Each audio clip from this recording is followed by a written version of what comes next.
Les Américains ont voté pour Trump avant tout pour le pouvoir d'achat, mais ils voulaient quand même un président qui était focalisé sur les intérêts des Américains. Mais Wilson a été élu en 1917, enfin en 1916, mais il a pris ses fonctions en 1917 sur une campagne de paix pour ne pas rentrer dans la Première Guerre mondiale. Il était à peine élu qu'il a fait rentrer les États-Unis dans la guerre. On a comment s'appelle, Ford qui avait dit qu'il n'allait pas faire de guerre au Vietnam. Il a fait la guerre au Vietnam. On a eu de nombreux présidents américains qui ont dit qu'ils allaient faire la paix. Ils ont été élus sur ces programmes. Et une fois élus, ils changent.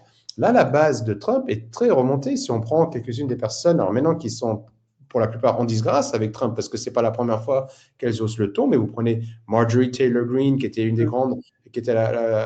grandes défenseuses du mouvement MAGA, un des symboles, qui a critiqué, qui a critiqué Thomas Massie, évidemment, qui est membre du Congrès américain, qui a dénoncé en disant qu'on ne veut pas de ces guerres. Rand Paul aussi, de nombreux libertariens ont critiqué ce que fait Donald Trump, parce que ce n'est pas la première fois. Déjà, de nombreuses voix, David Smith, Paul Rogan, s'était levé contre le bombardement illégal de l'Iran. Les Américains disent, mais on ne veut plus de ces guerres qui coûtent des milliards aux contribuables et qui donnent une mauvaise image des États-Unis. Il y aura forcément des représailles. Est-ce qu'elles seront militaires, physiques, est-ce qu'elles ne seraient qu'en termes d'image, contre les Américains qui ne veulent pas être associés à cette machine de guerre organisée à Washington, au Pentagone.